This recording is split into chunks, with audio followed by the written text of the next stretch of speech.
وہاں کہہ کر روایات میں آتا ہے کہ جب زلیخا کو دعوت خدا دے رہی تھی اور اس وقت وہ ان کو حضرت یعقوب علیہ السلام کے ہتھیلی سامنے نظر آئی اور وہ آ رہے تھے کہہ رہے تھے کہ بیٹا دیکھنا خیال رکھنا تو اللہ کے نزدیک نبیوں میں شمار ہوگا بہت زیادہ مستحکم ہو گئے. بہرحال وہ باز آنے والی نہیں تھی, وہ ان کو دعوت دے رہی تھی, حضرت یوسف جان چھڑا رہے تھے, کیسا کہانی ہو رہی تھی, وہ اپنی طرف پھیل رہی تھی یوسف اپنی طرف. اس طرح سے وہ آخر اپنا دامن چھڑا کے بھاگ رہے تو وہاں سامنے اس کا خامد وہی جو عزیز مصر تھا دروازے سے باہر نکلے تو آگے آگے یوسف علیہ السلام اور پیچھے پیچھے زلیخا دوڑتی ہوئی باہر نکلی. اب یہ وہاں جب اسے خامد کو سامنے دیکھا تو وہ ایک دم رخ بدل گیا, ایک دم پلٹ گئی اور اس خامد کو کہا کہ ماں جزا من اراد بہذا الرسول الا ان يسجن عذاب الیم. یہ جو غلام ہے ہمارا, اس نے میرے ساتھ راضی کی کوشش کی ہے, اس نے بڑے ارادے سے میری طرف ہاتھ بڑھایا ہے اور یہ بھاگ نکلا ہے. تو ماں جزا من اراد بہذا الرسول, تیرے گھر والے کے ساتھ جس نے برا ارادہ کیا ہو اس کی کیا سزا ہو سکتی ہے, الا ان يسجن, یا تو اس کو قید کرنا چاہیے, او عذاب الیم, یا صرف دلاک عذاب دینا چاہیے. اسی لیے میں کہتا ہوں کہ یہ زلیخا یا جو بھی عورت تھی اس کو کوئی عشق نہیں تھا, عشق والی بات فضول ہے, عشق والی گالیاں بھی فضول ہیں. ایسا جن کو عشق ہوتا ہے, جن کو محبت ہوتی ہے, وہ تو اپنی جانیں مار دیتے ہیں لیکن محبوب پر آج نہیں آتے. یہ کیسا ہے فٹافٹ لوگ بدل گیا. آپ کی ساری جو حرکت تھی اس میں حرکت مارتا ہے فلم ہے بڑے مشکل کر گیا یہ میں پیسے لگی نہیں پکڑنے آسے اب یہ دس کے بعد آ گئے. تو اب اللہ پاک جو ہے وہ اپنی انبیاء کی شان کا محافظ ہوتا ہے. وہاں تھا کوئی نہیں, البتہ وہاں ایک بچہ تھا جو دل میں پڑا ہوا,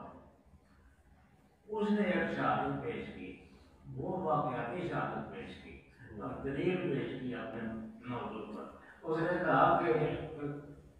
اس چھوٹے بچے نے, پہلے اس بچے کا بولنا بھی بہت حیرت انگیز تھا, پھر اس نے کہا کہ اس میں یہ پریشان ہونے کی بات نہیں ہے, یہ تو بات یہ ہے کہ موقع کی صورتحال میں آپ کو بتاتا ہوں کہ اگر یہ اس عورت کا گریبان پھٹا ہوا تو پھر اس کا مطلب یہ ہے کہ عورت کا نہیں, حضرت یوسف علیہ السلام کا. اس بچے نے یہ کہا کہ اگر یوسف کا گریبان اگر پھٹا ہوا ہے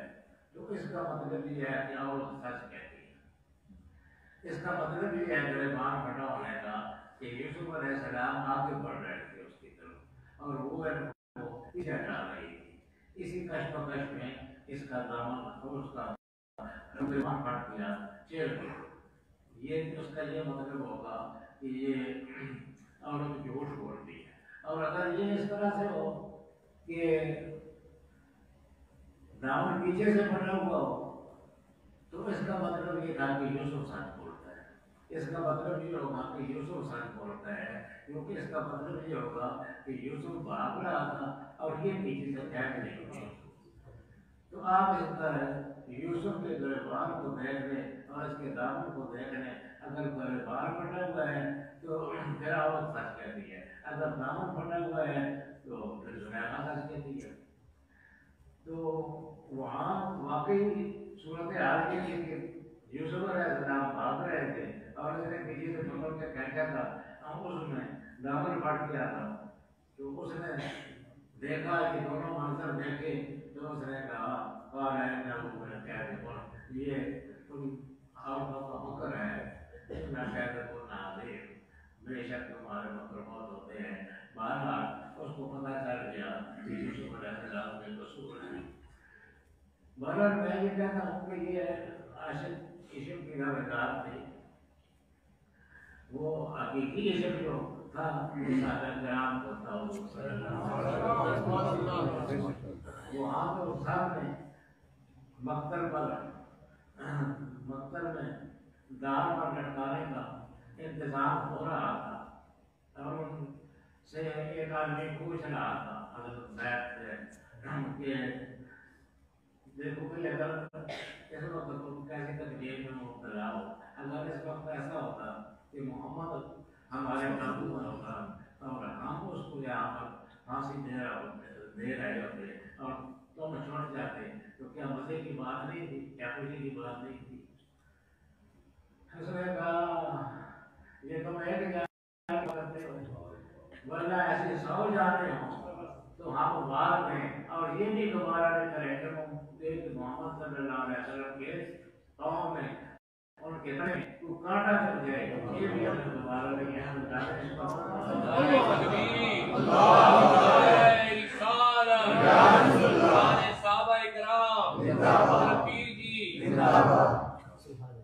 یہ ان کا اسی طرح دیتا کہ ہر شہر میں وہ رسولوں کا قصہ تو آپ کو معلوم ہے کہ جنگی احد میں آئی تھی، یہ معلوم کرنے کے لیے کہ حضور صلی اللہ علیہ وسلم کے ساتھ ہیں، اس کو اطلاع ملی تھی کہ حضور صلی اللہ علیہ وسلم ہو گئے ہیں، تو وہ دوڑتی ہوئی آئی، وہ راستے میں اس کو کہہ رہے تھے کہ بھئی تیرا وہ پوچھتی تھی کہ حضور صلی اللہ علیہ وسلم کا کیا حال ہے، ان کی بارے میں بتاؤ، کوئی آگے سے کہتا تھا کہ ان کا تو ہمیں کوئی صحیح تفصیل معلوم نہیں ہے، البتہ تیرا باپ مارا گیا ہے، وہ کہتی تھی وہ باپ چھوڑا تھا بچہ مرجان کیوں ہوئی بات نہیں کرتے باپ کو چھوڑ، مجھے حضور صلی اللہ علیہ وسلم کے بارے میں پھر آگے کسی نے کہا کہ میرے بھائی مارے تھے، اس نے کہا بھائیاں چھوڑو، بہرحال وہ بے قرار بیٹھانی اس طرح پھر گئی تھی، یہ سب جان کر کہ میرا باپ بھی مارا گیا ہے، بھائی بھی مارے گئے ہیں، بیٹے بھی مارے گئے ہیں، لیکن اس طرح اس کا خیال نہیں جاتا، ظاہر میں ایک ہی بات رکھی ہوئی تھی، پتہ نہیں میرے آقا ہونا تھا، تو اس وقت حضور صلی اللہ علیہ وسلم ایک پتھر پر چڑھ گئے تھے تاکہ لوگوں کو پریشانی دور ہو اور لوگ دیدار کر سکیں، تو ایک پتھر پر چڑھ گئے، تو اس کو ادھر سے چلتے چلتے حیران ہوتے ہوتے دوڑتے اچانک اس کی نظر حضور صلی اللہ علیہ وسلم کو بھی دیکھا بس وہ سارے دم چلے گئے، بن گئے، فرمایا کل مصیبت بعد کا جنرل یا رسول اللہ، یا رسول اللہ آپ کی طرف کوئی مصیبت نہیں، ساری نعرہ تکبیر، نعرہ رسالت، تو یہ عشق تھا، صحیح عشق تھا، اس کو کوئی عشق نہیں تھا۔ بہرحال حضرت یوسف علیہ السلام نے اس مشکل وقت میں اپنے دامن کو بچایا، تو اللہ پاک نے وہ پورا قصہ بیان کیا، پھر اس کی عوض پہلے تو انہوں نے تکلیف بھی برداشت کی، قید میں بھی رہے، اور وہ باوجود یہ جان لے کے کہ حضرت یوسف بے گناہ ہے، پھر بھی ان کو قید کر دیا تھا، بے گناہ کہنے کے بعد دور میں ہوتے رہتے ہیں، حضور صلی اللہ علیہ وسلم قید میں ہے، حضرت یوسف علیہ السلام بھی قید ہے، وہ قید کر دیا گیا، وہ اور قید میں بھی انہوں نے ایک عجیب کمال کیا، وہ ایک اور بات بھی آپ کو بتا دوں،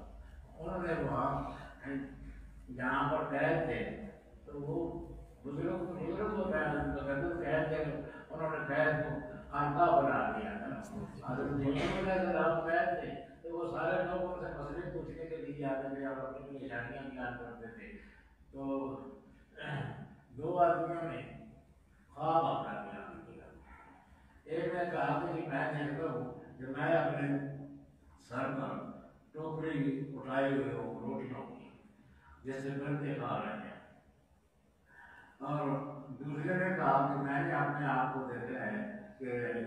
میں شراب میں چھوڑ رہا ہوں، تو اس کی کیا تعبیر ہے؟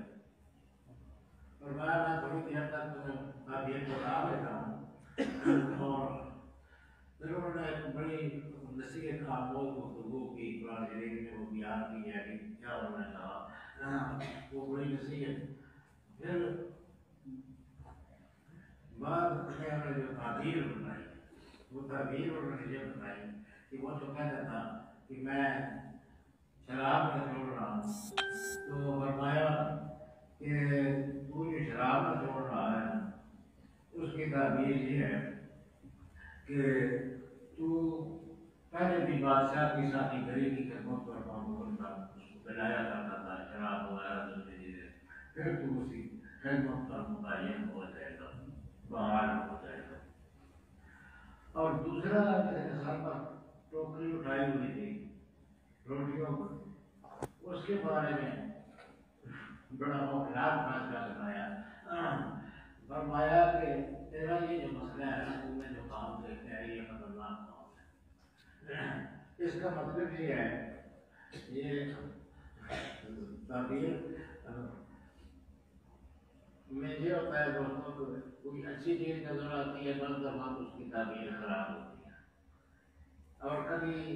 اچھی چیز نظر آ رہی ہوتی ہے اور اس کی تعبیر اچھی ہوتی ہے۔ یہ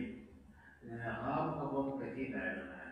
انبیاء کو خاص طور پر عطا ہوتا ہے، حضرت یوسف کو خاص طور پر بہت کمال کے ساتھ عطا ہوا تھا، اور یہ ہر جگہ اللہ پاک نے فرمایا میرے نوالے لوگ میں تعبیر الاحادیث، یہ ان کی معجزات میں سے معجزہ ہے کہ ان کو تعبیر احادیث یعنی خوابوں کی تعبیر کا بہت صحیح اور ایکوریٹ علم عطا کیا گیا۔ تو انہوں نے فرمایا کہ وہ جو انگور میں چھوڑ رہا ہے خواب میں، تو وہ تو پھر ساتھی گلی کی خدمت و کاروبار ہوتے ہیں۔ باقی یہ اس کا روٹیاں دیکھنی ہیں نا، تو یہ روٹیوں کا یہ ہے کہ یہ اس کو پھانسی دی جائے گی، پھانسی پر لٹکایا جائے گا، اور یہ جو اس نے دیکھا ہے اس کو کھا رہے ہیں، اس کا مطلب یہ ہے کہ یہ پھانسی چڑھے گا اور گرد اور کوے اور یہ دوسرے بوٹیاں کھانے جانے والے جانور اس کو روز پکا دیا، اور ان کو اپنی تعبیر پر اتنا 100% یقین تھا کہ فرمایا کوئی رب العزیز یہ تیار ہو، جس چیز میں تم فیصلہ کر رہے ہو اس کا فیصلہ ہو گیا، یہ جو میں نے بتایا ہے یہ کوئی خواب یا قصہ یا اس طرح کی نہیں ہے بات، یہ فیصلہ ہے اللہ تعالیٰ کی طرف سے، یہ تمہیں دکھایا گیا ہے، میں نے بتا دیا ہے، خودی رب العزیز کی عزت اختیار، جس مسئلے میں تم فتویٰ طلب کر رہے ہو، جو تو یہ اس کا مطلب یہی ہے کہ تمہاری تقدیر کا فیصلہ ہو۔ تو اب دوستوں میں یہ عرض کرتا ہوں سلسلے میں کہ خواب کے سلسلے میں بہت لوگوں کو خبر سے ہوتے ہیں، قسم قسم کے خواب دیکھتے رہتے ہیں، پھر اس کی تعبیریں پوچھتے رہتے ہیں، تو خواب میرے اور آپ کی کوئی خاص حقیقت نہیں ہے، خواب جو انبیاء کے ہوں یا تعبیر نبی کی ہو وہ تو 100% یقینی ہے، نبی جو خواب دیکھے گا وہ بھی یقینی، نبی جو تعبیر بتائے گا وہ بھی یقینی، باقی تو خواب یہ ہے وہ نئے صلاحات کی خواب ہے اور ان کی کوئی اچھی تعبیر ہو جائے تو اس کی تعبیر کی جا سکتی ہے، لیکن عام لوگوں کو تعبیر کا پتہ نہیں ہے، کیونکہ یہ تعبیر کوئی اس قسم کا علم نہیں ہے، جس طرح سرکار وغیرہ کا علم ہوتا ہے کہ یہاں سبق پڑھ لیا ہے، یہاں پھر پڑھ لیا ہے، یہاں پیش پڑھ لیا ہے، یہ لوگ اس طرح سے پڑھنا ہے، اس طرح سے پڑھنا ہے، یہ اس طرح کو کہ یہ شاید کہ کچھ یہ ہوگا یہ معاملات میں چھپی ہوئی کسی ہوتی ہے، یہ تو حصول ہوتے ہیں۔ عربی میں شمس مذکر مؤنث ہے، عربی میں شمس مؤنث ہے اور قمر مذکر ہے۔ اس زمانے میں جو خواب نامے لکھے گئے اس میں یہ لکھا گیا کہ عورت اگر شمس دیکھے تو اس کا مطلب یہ ہوگا کہ لڑکی ہو، اور قمر دیکھے تو اس کا معنی یہ ہوگا کہ لڑکا ہوگا۔ یہ وہ عربی معاملے کے مطابق جو کہ قمر مذکر ہے اس لیے اس کی تعبیر انہوں نے مذکر بنا لی، اور شمس جو کہ مؤنث ہے اس کی تعبیر انہوں نے مؤنث بنا لی، حالانکہ یہ کوئی قصہ نہیں ہے، کبھی کیا چاند کی بھی کئی تعبیریں ہوتی ہیں۔ حضرت عائشہ صدیقہ نے کہا دیکھا کہ ان کی گود میں 3 چاند اترے، تو انہوں نے حضرت ابوبکر سے یہ بات کی کہ جی میں نے ایک چاند اپنی گود میں اترتے دیکھ لیا ہے، کیونکہ چاند کی عرب میں تعبیر خوبصورت لڑکا تھا، اس لیے وہ خوش ہوئی کہ شاید میرے کو بیٹا ہوگا۔ حضرت ابوبکر خاموش ہو گئے، چلو یہ بتانے کی بات نہیں۔ تو پھر جب حضور صلی اللہ علیہ وسلم اس حجرہ پاک میں مدفون ہو گئے تو حضرت ابوبکر نے کہا کہ آزا آگا تو ہمارے خود 3 چاند تم نے دیکھے تھے نا، یہ وہ پہلا چاند ہے۔ تو انہوں نے چاند کی تعبیر جو ہے وہ نیک صالحین کی وہ آپ کے حجرے میں تدفین تھی، تو وہ پہلا چاند، پھر دوسرا چاند دیکھے پھر تیسرا چاند ہوتے، یہ بات پہلے اما عائشہ نے دیکھی۔ تو غرض ہے کہ یہ تعبیریں بہت مختلف ہوتی ہیں، نہ کوئی ایک تعبیر ہو سکتی ہے کسی کی، نہ کوئی وضاحت ہو سکتی ہے، اس لیے یہ خوابوں کے چکروں میں پڑنا فضول بات ہے۔ بہت اونچے درجے کے شجاع کی، اللہ والوں کی، اللہ کے ساتھ تعلق رکھنے والوں کی اور یقیناً سچی ہوتی ہے، لیکن ہم جیسے لوگوں کے خوابوں کی کوئی حیثیت نہیں ہوتی ہے، اس میں نہیں پڑھنا چاہیے اور اس میں نہیں پڑھنا چاہیے۔ تو بہرحال حضرت معصوم نے دلچسپی لیتے تھے، ہمارے اندر یہ کچھ چیزیں ہمارے جین میں جاتے ہمارے جین اصل جین ہے بڑی ہوئی ہے، تو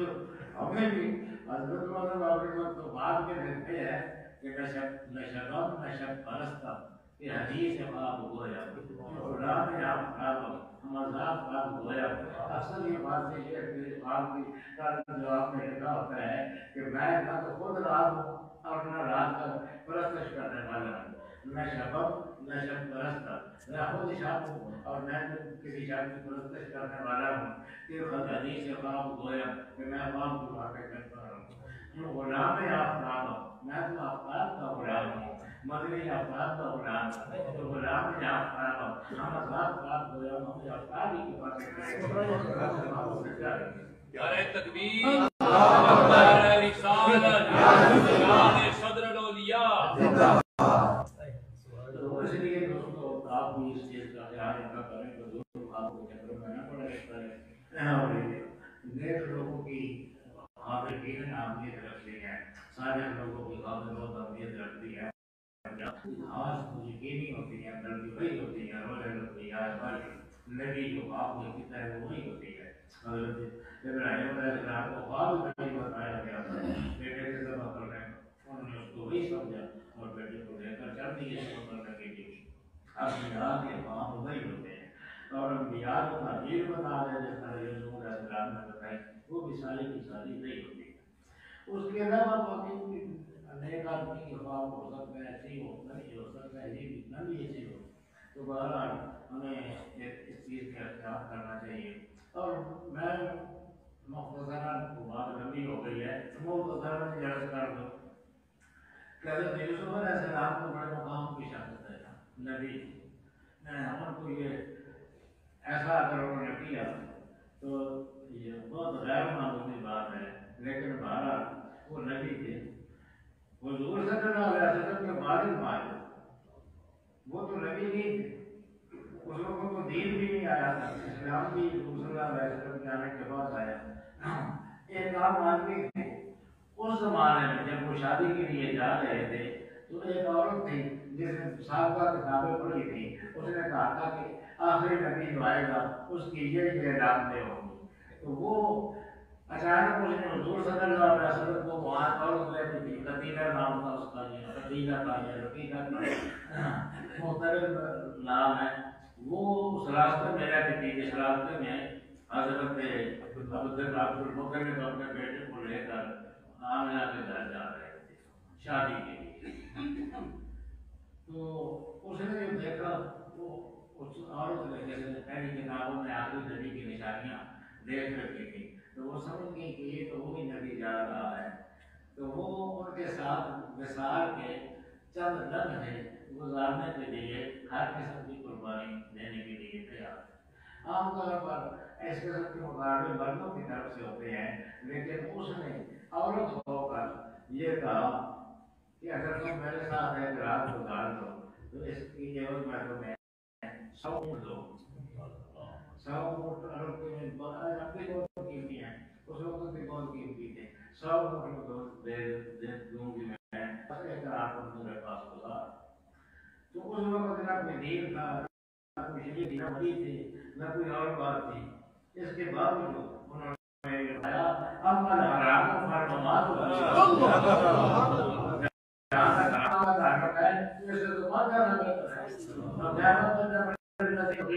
تم نے برائی کا ارادہ کرتی ہو، اس پر میں کیسے عمل کر سکتا ہوں؟ یہ نہیں ہو سکتا ہے۔ بس آگے دامن کو بچا کر آگے بڑھ گئے۔ وہ نبی نہیں تھے، رسول نہیں تھے، نبوت اور رسالت آئی نہیں تھی اس وقت، اور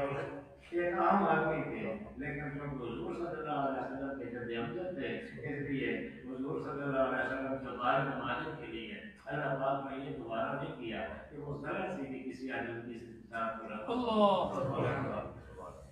تو بڑی شان ہے حضور صلی اللہ علیہ وسلم کی اور ان کی آباء و اجداد کی۔ بہرحال یہ بڑی شے جو اس حدیث میں بیان کی گئی ہے وہ یہ ہے کہ کوئی ایسا شخص ہو کہ اس کو ایسا موقع میسر آ جائے کہ وہ برائی پر پوری طرح قادر ہو، ہر طرح سے قادر ہو، اور عورت بھی منصب والی ہو، جماعت والی ہو، عزت والی ہو، حسن والی ہو، وہ اس کو دعوت دے رہے جو برائی کی، اور وہ اس وقت یہ کہہ دے کہ انی اراء باللہ، میں اللہ سے ڈرتا ہوں، تو کل قیامت کے دن اللہ کے رس کے سائے کے لیے اللہ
شیخ صدر الدین آقا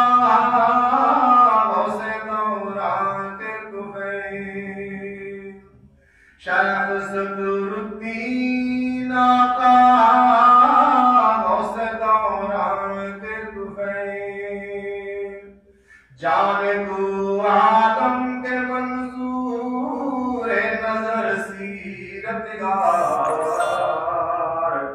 مرشدی دائم مطیع جام عرفان کے طفیل دو جہاں کی نعمتیں دے ہر مصیبت سے بچا دو جہاں کی نعمتیں دے ہر مصیبت سے بچا نقش بندی اولیاء کے جود و فیضان کے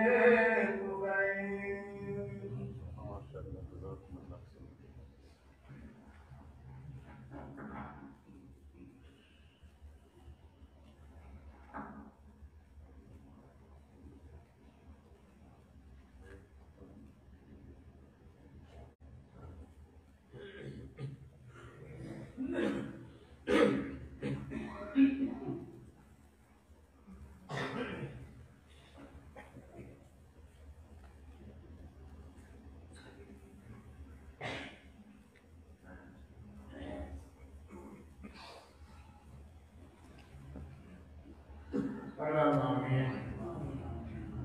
اللہ تعالیٰ ہماری یہ محبت قبول فرمائے جو کچھ باتیں تھی یہاں سے پر کرنے کی مجھے بھی توفیق عطا فرمائے سامعین کو بھی توفیق عطا فرمائے اگر کوئی بات غلط کی ہے شاہجہاں شان رسالت یا شان نبویت پراپت نہیں کی ہے تو اللہ تعالیٰ اس قدر بخیر فرمائے اللہ تعالیٰ ایسی باتیں کہنے کی ایسی باتیں سننے کی اور ایسی بات مقرر کرنے کی توفیق عطا فرمائے ہمارے احباب میں سے